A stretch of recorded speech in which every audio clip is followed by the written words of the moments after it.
നമസ്കാരം. തിരഞ്ഞെടുപ്പെടുത്തപ്പോൾ അധികാരം പിടിക്കാനുള്ള നെട്ടോട്ടത്തിലാണ് മുഴുവൻ രാഷ്ട്രീയ പാർട്ടികളും.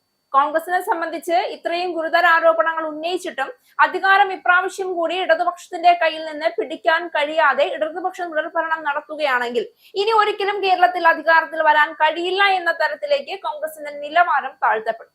സതീശൻ ഉൾപ്പെടെ വെല്ലുവിളിച്ചതുപോലെ രാഷ്ട്രീയ വനവാസത്തിന് പോകുമെന്ന് ഉള്ളത് പൂർത്തീകരിച്ച് കാണിക്കേണ്ടി വരും. അതേസമയം ഇടതുപക്ഷത്തിന് തങ്ങൾക്കെതിരെയുള്ള എല്ലാ ആരോപണങ്ങളെയും, പ്രത്യേകിച്ച് ശബരിമല വിഷയവുമായി ബന്ധപ്പെട്ട ഗുരുതര അഴിമതി ആരോപണങ്ങൾ പോലും ഇല്ലാതാക്കി ജനങ്ങൾക്കിടയിൽ വിശ്വാസ്യതയുള്ള ഭരണ മികവ് കാഴ്ചവെച്ച സർക്കാരാണ് കഴിഞ്ഞു പോയതെന്ന് അരക്കിട്ടുറപ്പിക്കാനുള്ള ഏക മാർഗം അധികാരം നേടിയെടുക്കുക എന്നുള്ളത് തന്നെയാണ്. അതുകൊണ്ട് തന്നെ ഇക്കുറി കേരളത്തിലെ തിരഞ്ഞെടുപ്പ് വലിയ ചർച്ചാ വിഷയമായി മാറുമെന്ന കാര്യത്തിൽ സംശയമില്ല. അധികാരം നിലനിർത്താൻ വേണ്ടി പിണറായി സർക്കാർ തിരഞ്ഞെടുപ്പിനോടനുബന്ധിച്ച് വാരിക്കോരിയാണ് എല്ലാ വിഭാഗങ്ങൾക്കും ആനുകൂല്യങ്ങൾ പ്രസ്താവിക്കുന്നത്. പിണറായി സർക്കാരിനെ സംബന്ധിച്ച് അധികാരം നിലനിർത്താനുള്ള എളുപ്പ മാർഗവും ഇനി ഒരു പക്ഷേ അധികാരം നിലനിർത്താൻ കഴിഞ്ഞില്ല എങ്കിൽ കോൺഗ്രസിന് എളുപ്പത്തിൽ കൊടുക്കാവുന്ന പണിയുമാണ് ഈ വാഗ്ദാനങ്ങൾ എന്നതാണ് വാസ്തവം.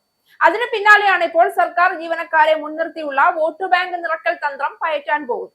നിയമസഭാ തെരഞ്ഞെടുപ്പ് അടുത്തിരിക്കെ ജീവനക്കാരെ സന്തോഷിപ്പിക്കാനായി രണ്ട് നിർണായക തീരുമാനങ്ങൾ എടുക്കുന്നതിനുള്ള ആലോചനയിലാണ് സർക്കാർ.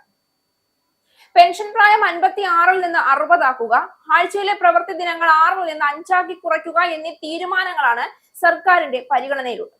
മുഖ്യമന്ത്രിയുടെ ഓഫീസ് നേരിട്ടാണ് നീക്കങ്ങൾ നടത്തുന്നത്. നയപരമായ തീരുമാനങ്ങളായതിനാൽ LDF-ലും CPM-ലും ചർച്ച വേണ്ടിവരും. മറ്റെല്ലാ വിഷയങ്ങളിലും ഭീമമായ അധിക ചെലവ് ഉണ്ടാകുമെന്ന് അറിഞ്ഞുകൊണ്ട് തന്നെ സർക്കാർ അതിവേഗം തീരുമാനമെടുത്തെങ്കിലും ഈ രണ്ട് വിഷയങ്ങളും ജനങ്ങളുടെ എതിർപ്പ് തിരഞ്ഞെടുപ്പിൽ വിളിച്ചു വരുത്തുമോ എന്ന ആശങ്ക കാരണമാണ് ചർച്ച നീളുന്നത്. 5.25 ലക്ഷത്തോളം സർക്കാർ ജീവനക്കാരിൽ 2.25 ലക്ഷത്തോളം പേർ ഇപ്പോൾ പങ്കാളിത്ത പെൻഷൻ പദ്ധതിക്ക് കീഴിലായതിനാൽ ഇവരുടെ പെൻഷൻ പ്രായം 60 വയസ്സാണ്. ബാക്കിയുള്ള 3 ലക്ഷത്തോളം പേരുടെ പെൻഷൻ പ്രായമാണ് 56-ൽ നിന്ന് 60 ആക്കി ഉയർത്തേണ്ടത്. അതിനാൽ പെൻഷൻ പ്രായം വർദ്ധിപ്പിക്കുകയല്ല, മറിച്ച് ഏകീകരിക്കുകയാണെന്നാണ് സർക്കാർ വൃത്തങ്ങൾ ഉയർത്തുന്ന വാദം. എന്നാൽ പെൻഷൻ പ്രായം ഉയർത്തിയാൽ ഈ വർഷവും അടുത്ത 3 വർഷങ്ങളിലും ജീവനക്കാർ വിരമിക്കില്ല. ഇത് സർക്കാർ ഖജനാവിന് ആശ്വാസമാകുമെങ്കിലും PSC റാങ്ക് പട്ടികയിൽ ജോലി കാത്തിരിക്കുന്ന 10,000-കണക്കിന് ഉദ്യോഗാർത്ഥികൾക്ക് തിരിച്ചടിയാകും. പ്രവൃത്തി ദിവസം 5 ആക്കി കുറയ്ക്കുന്നതും സർക്കാർ സേവനങ്ങൾ തടസ്സപ്പെടാൻ ഇടയാക്കുമോ എന്ന ആശങ്ക സർക്കാരിനും പൊതുജനത്തിനും ഒരുപോലെയുണ്ട്. സർട്ടിഫിക്കറ്റ് വിതരണം അടക്കം പല സേവനങ്ങളും ഓൺലൈനിലൂടെ ലഭ്യമാണെങ്കിലും ഇതിനും ഉദ്യോഗസ്ഥ തല ഇടപെടൽ ആവശ്യമാണ്. എന്നാൽ ഈ വിഷയത്തിൽ എല്ലാ സർവീസ് സംഘടനകൾക്കും സർക്കാർ നീക്കത്തോട് യോജിപ്പാണ്.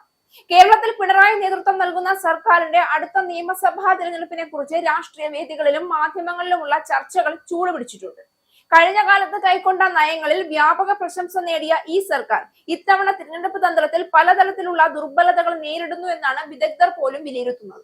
100 കണക്കിന് ഗ്രാമങ്ങളിലെയും നഗരങ്ങളിലെയും ജനങ്ങൾക്കിടയിൽ സാമ്പത്തിക പ്രതിസന്ധിയും തൊഴിലവസരങ്ങളുടെ കുറവും പൊതുമരാമത്ത് പദ്ധതികളുടെ ദീർഘകാല ഫലപ്രാപ്തി ഇല്ലായ്മയും തിരഞ്ഞെടുപ്പിൽ ചെറിയ പൊട്ടിത്തെറിക്കൽ ഉണ്ടാക്കുമെന്നാണ് വിലയിരുത്തൽ.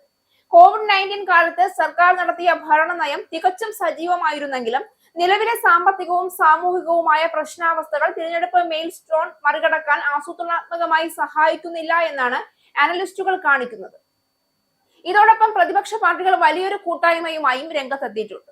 അവരുടേതായ ആകർഷകമായ പ്രചരണവും സമൂഹ മാധ്യമങ്ങളിലെ സജീവമായ പ്രവർത്തനവും പിണറായി സർക്കാരിന്റെ തന്ത്രങ്ങൾക്ക് നേരിട്ട് വെല്ലുവിളിയാവുകയാണ്. പൊതു ആശങ്കകൾ ഉൾപ്പെടുത്തുന്ന വിഷയങ്ങൾ, വിദ്യാഭ്യാസം, ആരോഗ്യ സേവനങ്ങൾ, തൊഴിലവസരങ്ങൾ എന്നിവയെക്കുറിച്ചുള്ള വിവാദങ്ങൾ ജനമനസ്സിൽ യാഥാർത്ഥ്യത്തിന്റെ ഭാവം സൃഷ്ടിക്കുകയാണ് നിലവിൽ കോൺഗ്രസ്. കൂടാതെ സർക്കാർ തന്ത്രത്തിന്റെ മേധാവിത്വത്തിലുള്ള ചില പൊതുവീഴ്ചകളും പ്രകടമാണ്. തത്സമയ ആസൂത്രണത്തിനുള്ള പരിമിതികൾ, ജനപ്രതിനിധികളുമായി നേരിട്ടുള്ള ബന്ധത്തിന്റെ കുറവ്, മറ്റ് രാഷ്ട്രീയ കക്ഷികളുമായി സഹകരണത്തിന്റെ അഭാവം, പാർട്ടിക്കുള്ളിലെ വർദ്ധിച്ചു വരുന്ന പൊട്ടിത്തെറികൾ എന്നിവ സർക്കാരിന്റെ നിലപാടിൽ തിരിച്ചടിയാകാൻ ഇടയാക്കുന്ന കാരണങ്ങളുമാകുന്നുണ്ട്. തിരഞ്ഞെടുപ്പ് പ്രചരണത്തിൽ ഉയർന്ന പ്രതീക്ഷകളും ജനവിശ്വാസവും പരാജയപ്പെട്ടാൽ രാഷ്ട്രീയ വേദിയിൽ പ്രത്യാഘാതം സംഭവിക്കാനുള്ള സാധ്യത ഇതോടെ ഉയരുകയാണ്. ജനപ്രീതി മാത്രമല്ല, ഭരണപ്രവർത്തനത്തിലെ ഫലപ്രാപ്തിയും രാഷ്ട്രീയ വിജയത്തിൽ നിർണായകമാണ്.